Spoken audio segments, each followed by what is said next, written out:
veux que je te raconte l'histoire de cette bouteille jetée à la mer par un enfant qui a mis 9 ans à traverser l'océan? Ok, mais par contre, moi je raconte mes histoires qu'aux enfants qui se lavent les dents. Donc attrape ta brosse à dents, ton dentifrice, et tu frottes jusqu'à ce que l'histoire soit terminée. 3, 2, 1, 0. Imagine que t'es tranquillement en train de ramasser des coquillages sur la plage avec ton papa et ta maman. T'as déjà rempli un seau entier et d'ailleurs tu vas pas tarder à arrêter parce que c'est l'heure de rentrer à la maison pour le déjeuner. Mais juste avant de retourner à ta serviette, tu remarques un petit truc bizarre échoué au bord de l'eau. Qu'est-ce que ça peut bien être? Tu t'approches et là... une bouteille avec un message dedans. Une bouteille qui a traversé la mer pour arriver jusqu'à tes pieds. Incroyable. Si je te raconte cette histoire, c'est parce que c'est vraiment arrivé à quelqu'un qui se promenait sur une plage dans le sud-ouest de la France. Et tu sais comment je le sais? Parce que quelque part en Amérique, de l'autre côté de l'océan, un garçon a reçu une lettre à laquelle il s'attendait pas du tout. Tu veux savoir ce qu'il y avait dedans? T'inquiète pas, je vais te raconter. Mais d'abord, j'ai une question pour toi. Est-ce que tu sais quelle est la partie la plus dure de tout ton corps? Est-ce que c'est ton crâne? Est-ce que c'est ton poing? Est-ce que c'est ton talon? Eh non, ce sont tes dents. Alors raison de plus pour bien les brosser. Allez, on continue.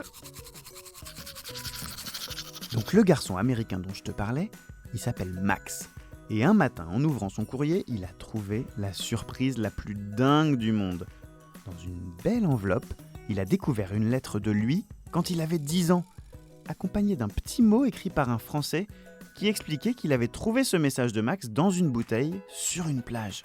Un message envoyé il y a 9 ans. Et dans ce message, Max demandait à la personne qu'il trouverait de lui répondre. Au début, Max, il n'a rien compris. Parce que tu sais quoi? Ça faisait tellement longtemps qu'il avait jeté cette bouteille à la mer qu'il avait complètement oublié. Mais son papa lui a dit: mais si, souviens-toi Max, on l'avait écrite ensemble cette lettre. On avait pris une belle bouteille en verre, on avait glissé le papier dedans et on l'avait jetée en espérant que quelqu'un la trouve un jour et nous réponde. Je peux te dire que Max, ça lui a fait tout drôle de relire cette lettre. Surtout qu'il racontait plein de trucs rigolos. Qu'il aimait les pommes, la plage, le bleu, les animaux, les voitures, l'espace. C'était comme s'il rencontrait le Max d'il y a 9 ans. Et tu vois cette histoire, ça prouve quelque chose. Rien n'est impossible. Bah oui, la bouteille de Max, il aurait pu lui arriver plein de trucs. Elle aurait pu se casser contre un rocher, être avalée par une baleine ou couler tout au fond de l'océan. Et pourtant, elle est arrivée jusqu'en France, parce que Max y a cru. Alors la prochaine fois que tu as une idée folle, mais que quelqu'un te dit « Mais non, mais ça marchera jamais », pense à Max, le garçon qui aimait les pommes et les bouteilles. Bon, montre-moi un peu tes dents. Fais A, fais I. Ouais, c'est pas mal, elles sont bien blanches comme il faut. Tant pis pour vous les caries.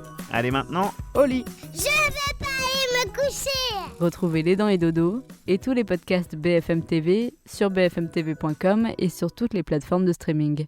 C'est un podcast BFM TV.